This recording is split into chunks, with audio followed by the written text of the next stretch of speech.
आज के इस वीडियो में आपको हम बताने वाले हैं कक्षा 12 गणित समाकलन का बहुत सा इंपॉर्टेंट क्वेश्चन बताने वाले हैं। जैसा कि आपने कई वीडियो में देखा, हमने समाकलन के बहुत सारे इंपॉर्टेंट क्वेश्चन को बताए हैं और आज के इस वीडियो में भी आपको हम इंपॉर्टेंट क्वेश्चन को लेकर आए हैं।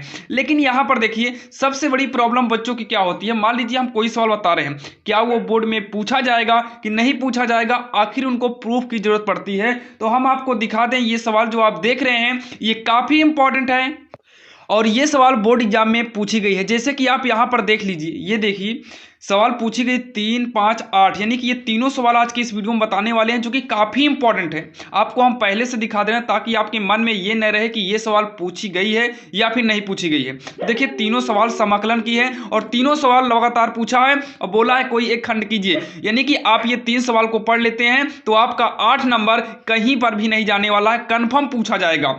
देखिए तो करना कैसे है, जब भी ऐसे सवाल आपके सामने आए, और ध्यान दीजिएगा वीडियो को शुरू से लेकर अंत तक देखिएगा ताकि आपको सारा कॉन्सेप्ट समझ में आ जाए। तो देखिए ऐसे सवाल को कैसे करना है आपको बता दें। जैसे tan है, फिर tan है, cot है, अगर यहाँ पर साइन और कॉस कर देगा तब भी आपको यही रूल यूज करना है जो हम आपको बताने वाले हैं। तो सबसे पहले क्या करना है, जब भी ऐसे सवाल आए तो आप यहाँ पर लिखिएगा माना। क्या लिखेंगे? माना आई बराबर, आई का मतलब होता है इंटीग्रल यानी कि समाकलन। आई बराबर जो आपको सवाल दिया है 0 से लेकर π/2, तो π/2 कर देंगे। यहाँ पर कितना है, रूट का tan x अपान में रूट का tan x प्लस में रूट का cot x, कितना करेंगे, रूट का cot x dx। इतना कहने के बाद आपको क्या करना है, सबसे पहले हमने सवाल को क्या किया, माना है i के बराबर में। अब इतना कहने के बाद आपको इसे समीकरण 1 मानना होगा।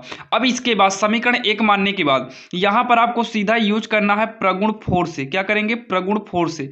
प्रगुण 4 का रूल होता है, क्या होता है, i को उतार लीजिए बराबर इंटीग्रल 0 से लेकर π/2 है तो 0 से लेकर π/2 करिए, रूट के अंदर यहां पर लिखेंगे tan। अब क्या करना है, प्रगुण 4 का मतलब है जो ये यक्स है, इस यक्स के स्थान पर आपको लिखना है π/2 में 0 को घटाइए, कितना आएगा, π/2 आएगा, माइनस का यक्स कर देना है, माइनस का यक्स, यानी कि यहाँ पर जो यक्स है इसको इन दोनों के योग में से घटा देना है, यानी कि जहाँ पर यक्स है वहाँ पर हो जाएगा π/2 माइनस का यक्स। सेम ऐसे बटे में भी कर देंगे, रूट का tan, जहाँ पर यक्स है वहाँ पर π/2 माइनस का यक्स कर देंगे, प्लस में रूट का cot, और जहां यक्स है वहां π/2 माइनस यक्स करेंगे और साइड में dx को लगा देंगे। इतना तो आपके समझ में आ गया होगा। अब इतना करने के बाद फिर से यहां पर सॉल्व करेंगे। i बराबर 0 से लेकर π/2, रूट के अंदर tan π/2 का मतलब 90 अंश होता है, tan 90 माइनस थीटा बराबर कॉट हो जाता है। तो आपको कुछ भी नहीं करना है, tan है तो कॉट में कर दीजिए और जहां पर देखिए tan है यहाँ पर भी क्या हो जाएगा, कॉट हो जाएगा, और जहां पर कॉट है वहां पर क्या कर दीजिए, tan कर दीजिए और dx। अब इसे करने के बाद इसे मान लो समीकरण 2, इतना तो आप कर ही लेंगे। अब उसके बाद समीकरण 1 और समीकरण 2 को जोड़ दो। क्या करो, समीकरण 1 व समीकरण 2 को जोड़ने पर, समीकरण 1 व समीकरण 2 को जोड़ने पर, तो जोड़ने पर अब यहाँ पर जोड़ेंगे तो देखिए समीकरण 1 में इक्वल के पहले क्या है i, और समीकरण 2 में भी इक्वल के पहले क्या है i, तो i और i आपस में क्या हो जाएगा, जुड़ जाएगा, इक्वल। इंटीग्रल लिखेंगे 0 से लेकर π/2 दिया है, पहले ये वाला लिख लेते हैं। तो रूट में कितना है, tan x अपान में रूट का tan x plus cot x लिख दे रहे हैं, आपको दिखाई नहीं दे रहा होगा, ये देखो यहाँ पर लिख दिए रूट का tan x प्लस का cot x। देखिए इंटीग्रल 0 से π/2 इसमें भी था, इंटीग्रल 0 से π/2 इसमें भी है, तो इंटीग्रल को एक ही बार लिखते हैं, अंदर वाला अंदर वाले में जोड़ देते हैं। तो प्लस का रूट में cot x अपान में हो जाएगा रूट में cot x प्लस का, नहीं रूट में, हाँ cot x प्लस का रूट में tan x है, tan x है, और दोनों का dx यहाँ पर साइड में कर देते हैं, ये दोनों आपस में कर देते हैं ब्रैकेट में। और अब इसको जो है हम सॉल्व करेंगे तो i हो जाएगा 2i इक्वल, इंटीग्रल है 0 से लेकर π/2 है। अब यहाँ पर देखिए दोनों का हर सेम है, क्या, रूट में tan प्लस cot है, यहाँ पर भी रूट में tan प्लस cot है, बस आगे पीछे है, तो दोनों का लघुत्तम सेम ही हो जाएगा। तो रूट का tan x प्लस में रूट कॉट एक्स। हमेशा याद रखिएगा जब भी आप ऐसी सवाल करेंगे आपको दोनों सेम आए कन्फर्म, क्योंकि प्रगुण 4 का यूज इसीलिए करते हैं ताकि हर सेम आए। जब हर सेम आएगा तो अंश आपस में नॉर्मल जुड़ जाएगा, तो रूट tan एक्स प्लस का रूट कॉट एक्स, ऊपर वाला आपस में क्या हो गया, जुड़ गया। नीचे जब हर सेम रहता है तो अंश आपस में जुड़ जाते हैं। तो यहां पर dx करेंगे 2y बराबर 0 से लेकर π/2, ये इससे कट जाएगा तो कितनी बार में कटेगा, एक बार में। यहां पर करेंगे dx।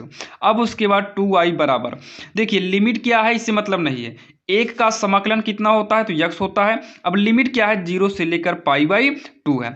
अब यहां पर लिखेंगे 2i बराबर, पहले हम उच्च लिमिट यानी कि ऊपर की लिमिट यूज करेंगे तो यक्स के स्थान पर हम पहले π/2 करेंगे, बीच में चिन्ह माइनस का लगता है। अब निम्न लिमिट यूज करेंगे यानी कि 0, तो यक्स के स्थान पर 0 कर देंगे, तो हो जाएगा 2i बराबर π/2 में 0 घटाएंगे कितना आएगा, π/2 आएगा।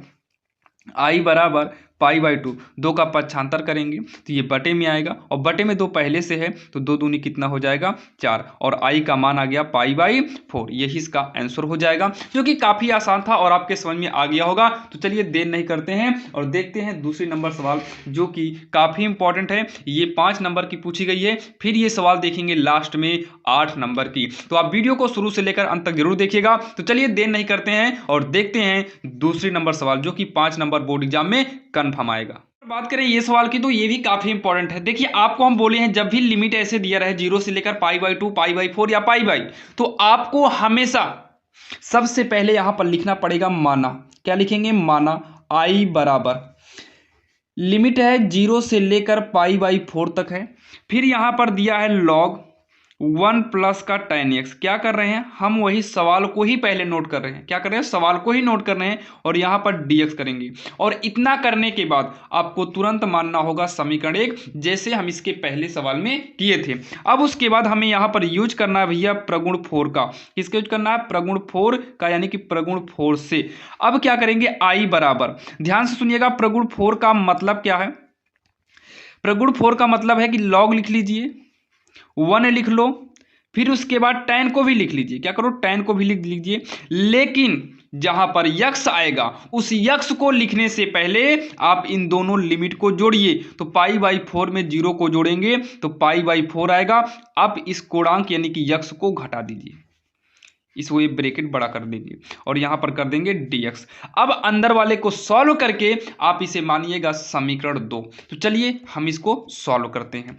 तो i बराबर हो जाएगा 0 से लेकर π/4 है, इस लॉग को नोट करेंगे, इसे बड़ा ब्रैकेट कर लेते हैं। अब ये 1 प्लस, अच्छा tan π/4 माइनस यक्स का फार्मूला होता है। ध्यान दीजिएगा इसका फार्मूला क्या होता है, हम यहाँ पर लिख दे रहे हैं, आप इसे समझ लीजिएगा।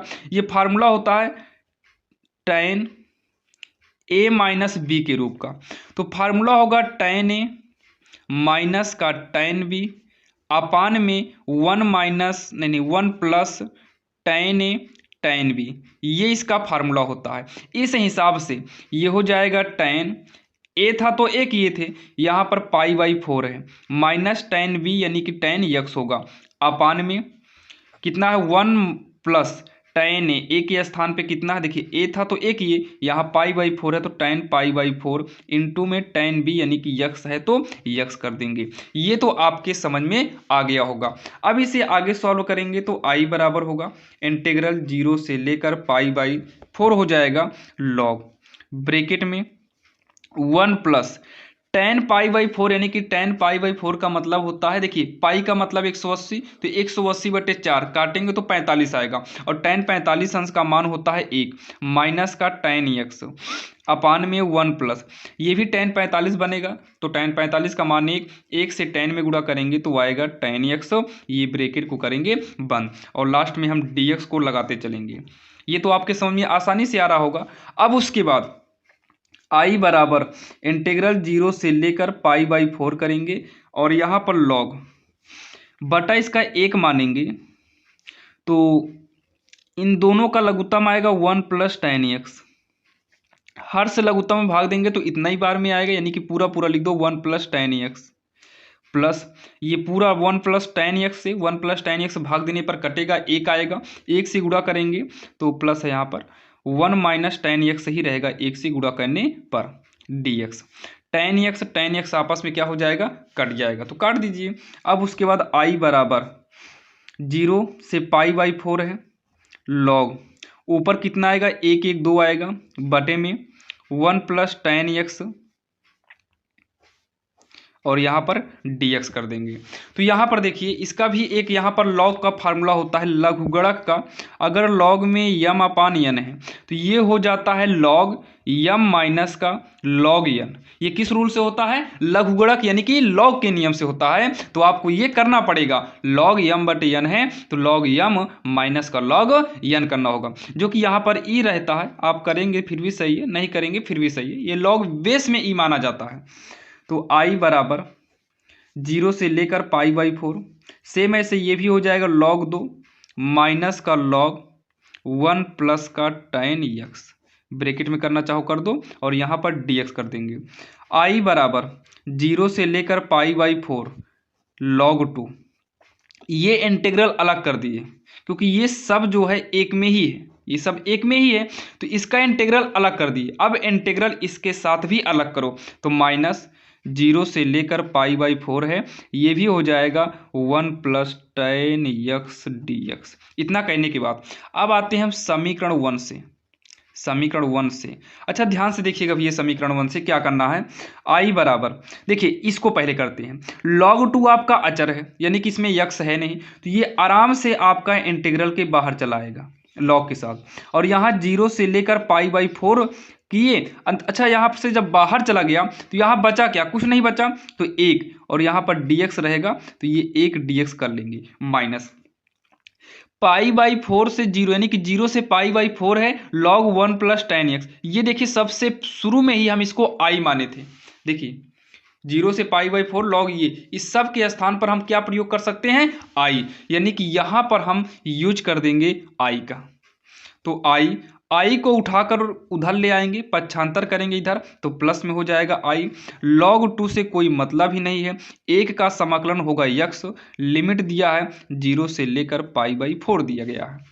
अब उसके बाद इसको जोड़ेंगे तो हो जाएगा 2I बराबर, अच्छा यहाँ पर माइनस, ये सही है माइनस, तो ये देखिए माइनस I तो उधर चला गया, log 2 1 का ये सही है, तो ये हो जाएगा log 2, पहले उच्च लिमिट यूज करेंगे π/4, बीच में माइनस, निम्न लिमिट यानी कि 0 यूज करेंगे तो 0, ये ब्रैकेट में करिए।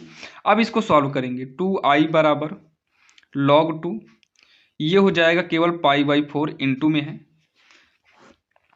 तो हो जाएगा 2I बराबर हो जाएगा π/4 का इसमें गुणा करेंगे, ध्यान देना ये log 2 है और ये गुणे में है, तो इसका जब गुणा कराएंगे तो ये आगे आ जाएगा π/4 log 2। तो उसके बाद जो है I बराबर π/, इसका पक्षांतर करेंगे, गुणे में है तो ये बटे में आएगा, और जब ये बटे में आएगा तो 4 में गुणा हो जाएगा, तो 4 दूनी 8 हो जाएगा और log 2, यही इसका आंसर हो जाएगा, जो कि आप सवाल के शुरू में ही देख सकते हैं। यहाँ पर देखिए आप सवाल के शुरू में ही देख सकते हैं π/8 log 2 बेस में ई लाना था, तो π/8 log 2 यहाँ बेस में ई कर दीजिए, यही हो गया सिद्ध, यानी कि इति सिद्धम।